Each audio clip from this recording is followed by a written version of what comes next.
लेना। कभी आंख की सुंदरता देखने में फंसा रहता है, कभी कान की सुंदर सुंदर बाड़ी म्यूजिक सुनने में फंसा रहता है, कभी रूप रसगंध में फंसा रहता है। और ऐसी में फंस करके सच्चा जो मालिक है, जिसने इस विषयों को बनाया है, जो आनंद का भंडार है, जो शांति का स्रोत है, जो सुखों का मूल है, उसे छोड़ देता है, उसे भूल जाता है। महापुरुष समझाते हैं कि एक विषय में ये जो फंस गया उसका विनाश हो जाता है। और मनुष्य के पास पांचों विषय मौजूद है। कितने मौजूद हैं? 5। कि मृग मीन पतंग कुंजर भ्रमर एक दोष विनाश, पंच दोष असाध्य जामी ताहि के तिकयास। कहते हैं कि मृग का मतलब हिरण। उदाहरण दिया, पहले हिरण को फंसाने वाले लोग क्या करते थे? सुंदर संगीत बजाते थे। आज तो तमाम नई व्यवस्थाएं चल गई, वैज्ञानिक व्यवस्थाएं चल गई। आज भी सांप को आप देखेंगे, सपेरा बीन बजाता है तो सांप लहराता हुआ आ जाता है। ये तो देखे, हिरण का चलो नहीं देखे हैं, लेकिन सांप का देखे हैं, सपेरा बीन बजाता है। और आप घर में से बिल में जो सुरक्षित रहता है, वहां कोई उसका दुख नहीं है, कोई मार नहीं सकता, कोई डर नहीं है, निश्चिंत है। लेकिन जो बीन की आवाज सुनता है तो सांप वहां से निकल आता, मरने के लिए तैयार हो जाता। निकल आता कि नहीं आता? और सवेरा उसे उठाकर या तो मार डालेगा या तो उसमें बंद कर देगा अपने पिटारे में। तो किसके चक्कर में फंसा सांप? शब्द के चक्कर में। किसके चक्कर में? शब्द माने आवाज जो सुना है उसने, सुरंग की उसकी आवाज सुना। हिरण भी, पहले हिरण को भी सुंदर शब्द सुनाया था, हिरण भी आते थे। और आज भी कभी गायों को देखा होगा, गायों को भी सुंदर सुनाते हैं, वो भी आ जाते हैं। टीवी में दे रहा था कि गायों की म्यूजिक जब बजाई जाती तो सारे गाय ऐसे आ जाते थे। समझे? तो मृग फंस गया शब्द के कारण, आवाज सुनने के कारण। मीन का मतलब मछली होता है। मछली रस के कारण फंस जाती है। मछली को फंसाने वाले लोग आप देखते होंगे, कभी देखते तालाबों किनारे लंबी डंडी लेकर बैठा रहता, लंबी लकड़ी और धागा उसमें लटका कर, देखे होंगे मछली फंसाता रहता, पकड़ता रहता। तो उस धागे में आगे एक छोटी सी डंडी होती है लकड़ी की, और आगे एक कांटा लगा होता है। क्या लगा होता है? कांटा।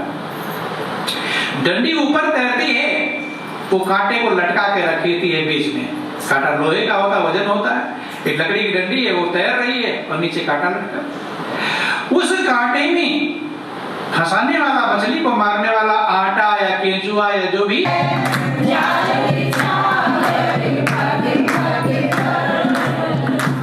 मत जाना भूल से पगले, पछताएगा जीवन भर।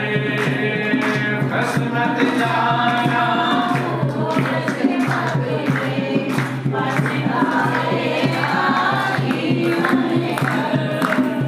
लोभ में दानों के मत पड़ना, लोभ में दानों के मत पड़ना, बड़े समझ का खेला है।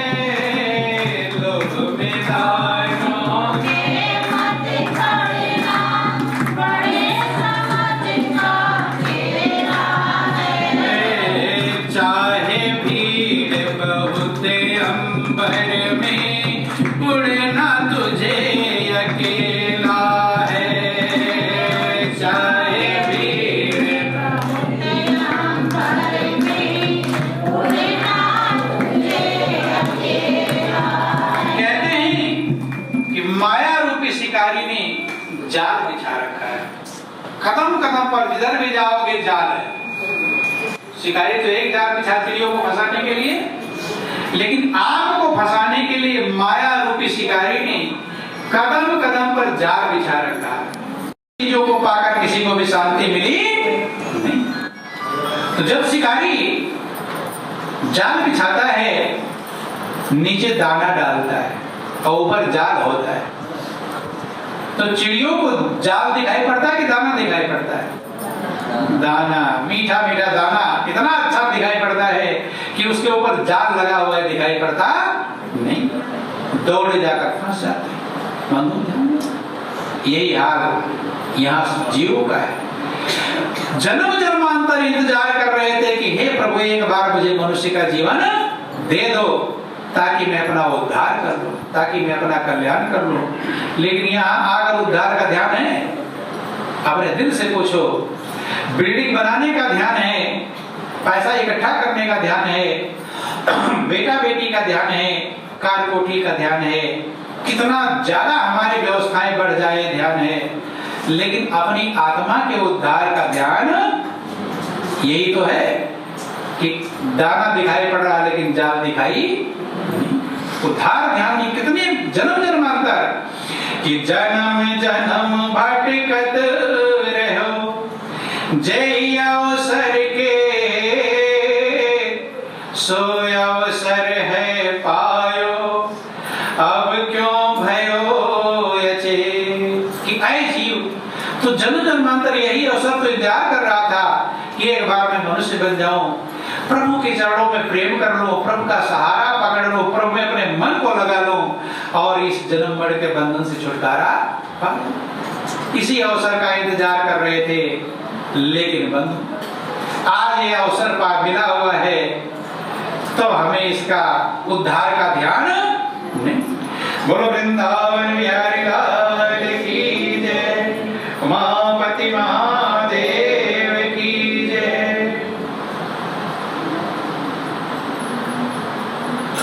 श्यावर रामचंद्र भगवान की जय।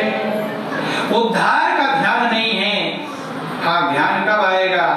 जब मृत्यु दिखाई पड़ने लगेगी, जब कब्र में पैर लटक जाएगा, अब ध्यान आएगा, अब क्या करूं? उस समय ध्यान आएगा, लेकिन उस समय ध्यान आने से कोई लाभ नहीं।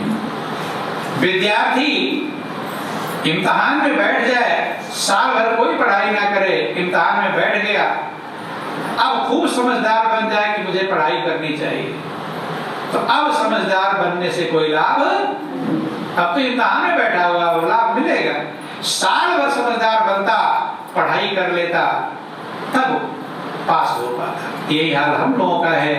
हम लोग मृत्यु के समय सब समझदार बन जाते हैं। ध्यान देना, सच्चाई को समझ जाते हैं। आप देखे होंगे बहुत लोगों को कहते कुछ भी नहीं रखा है, सब बेकार का झमेला है।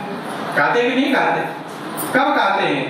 जब दिखाई पड़ जाता है मौत आ गई करीब। बहुत लोग पागल जैसे हो जाते हैं, उल्टा सीधा बकने लगते हैं, गालियां बकने लगते हैं। आप लोग देखते होंगे तो कोई भाई ये सखिया गए हैं, इनका दिमाग खराब हो गया है, गाली बकना चालू कर देते हैं। कुछ सुन्न पड़ जाते हैं, बोलते ही नहीं, चुप ही हो जाते हैं, क्योंकि उस समय समझ में आ जाता है कि जितना मैंने सब कुछ किया अब यही छूटेगा। क्या होगा? यही छूटेगा। और जो पकड़ में आता उसको मैंने पकड़ा नहीं। धन इकट्ठा किए यही छूट जाएगा, बिल्डिंग बनाए यही छूट जाएगी, कई गाड़ियां खरीदा होगी यही छूट जाएंगे, बेटा बेटी पत्नी परिवार हित मित्र रिश्तेदार सब यही छूट जाएंगे। लेकिन प्रभु को नहीं पकड़ पाया, जो छूटने वाला नहीं, जो वहां भी साथ देगा, चाहे आपके कितने भी साथी हों, लेकिन उस यात्रा में कोई साथ देने वाला नहीं। कि साथी है मित्र गंगा के जल बिंदु पान तक, साथी है मित्र गंगा के जल बिंदु पान, साथी है मित्र गंगा के जल बिंदु पान तक, साथी है मित्र गंगा के जल बिंदु पान तक। अर्धांगिनी बढ़ेगी तो केवल मकान तक, अर्धांगिनी बढ़ेगी तो केवल मकान तक। कहते हैं कि जितने आपके हित मित्र कितना भी निभाए होंगे, बहुत ज्यादा करें गंगा तक चले जाए। अर्धांगिनी जिसे कहते हैं, जिसे आदर की संगिनी कहते हैं, वो भी घर के पीछे तक रोग आकर वापस आए। कि परिवार के सब लोग चलेंगे शमशान तक, परिवार के सब लोग चलेंगे शमशान तक, बेटा भी हक निभाएगा तो यज्ञ निदान तक, बेटा भी हक निभाएगा तो यज्ञ निदान। परिवार